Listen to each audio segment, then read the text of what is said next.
Oke.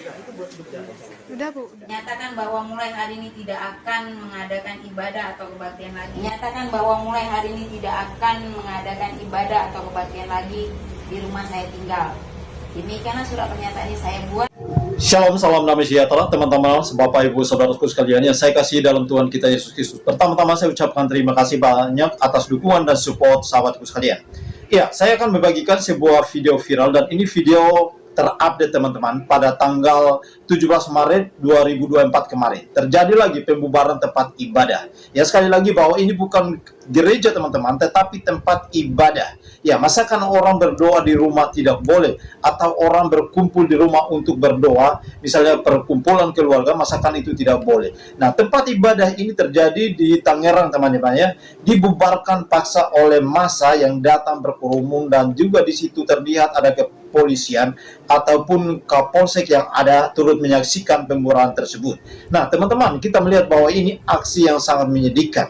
Umat Kristen sangat diintimidasi. Umat Kristen sangat didiskriminalisasi teman-teman ya. Intoleran, kaum radikalisme ini semakin menjadi-jadi ya, dibiarkan oleh pemerintah. Pemerintah semakin menutup mata, tidak melihat apa yang terjadi. Sedangkan pemerintah berkoar-koar dengan mengatakan menjaga toleransi antar umat beragama, sedangkan di belahan tanah air bangsa ini terjadi di pelosok-pelosok kaum intoleransi, kaum radikalisme yang semakin membabi buta melarang tempat ibadah umat Kristen di mana-mana.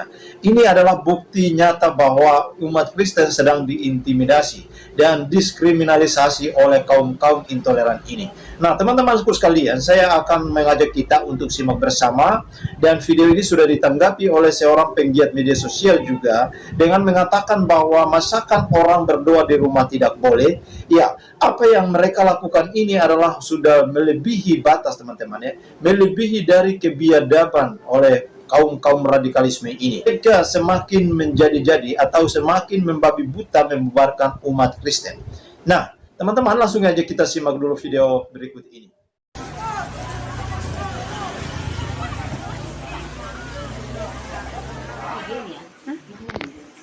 Oke.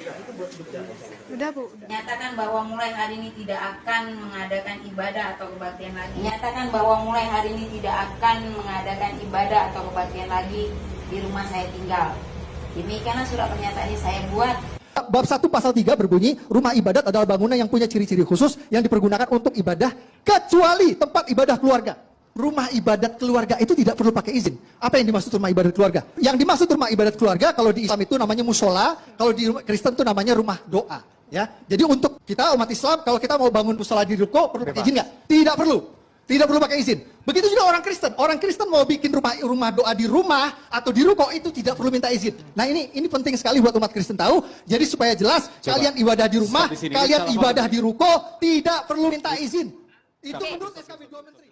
Sekali lagi teman-teman, bahwa ini jelas bahwa bukan tempat gereja atau bukan gereja, tetapi ini adalah rumah doa atau tempat ibadah ya. Sama halnya dengan musola yang tidak perlu membutuhkan izin. Jadi umat Kristen boleh melakukan doa di rumah masing-masing. Masakan ini saja dibubarkan oleh masyarakat, dan pemerintah semakin menutup mata dengan melihat hal-hal seperti ini. Sedangkan kita melihat bahwa toleransi itu sangat penting di bangsa ini untuk menjaga kedamaian, kerukunan antar umat beragama. Tetapi ini saja bisa terjadi di mana-mana teman-teman. Ini bukti nyata bahwa kaum radikalisme, kaum intoleran semakin menjadi-jadi dan semakin membabi buta membubarkan tempat ibadah. Mereka mensidak tempat ibadah seperti ini, dan ini bukan kali pertama, sudah sekian kali teman-teman. Apalagi ini terjadi di bulan puasa, bulan Ramadan, bulan suci di mana mereka sedang berpuasa, tetapi mereka sedang melakukan hal-hal radikalisme seperti ini. Ini semakin menunjukkan bahwa ini semakin dibiarkan oleh pemerintah dan mereka semakin menjadi-jadi yang terjadi di pelosok tanah air ini. Mereka dibuat seperti ini. Bagaimana dengan mereka? Ya, urusannya pasti adalah pengadilan teman-teman ya. Ujung-ujungnya di penjara karena mereka karena melanggar peraturan. Tetapi apa yang mereka lakukan terhadap umat Kristen semakin dibiarkan oleh pemerintah, dan ini sangat menyedihkan sekali teman-teman. Ya teman-teman, itu saja yang saya bagikan. Silahkan bagikan atau share video ini sebanyak-banyaknya kepada orang lain, banyak orang, agar banyak orang bisa menyaksikan, dan kita memberikan doa bantuan doa kepada saudara-saudara kita yang dibubarkan tempat ibadahnya atau dilarang supaya tidak berdoa di rumah mereka. Kiranya Tuhan Yesus terus menolong dan memberkati saudaraku sekalian.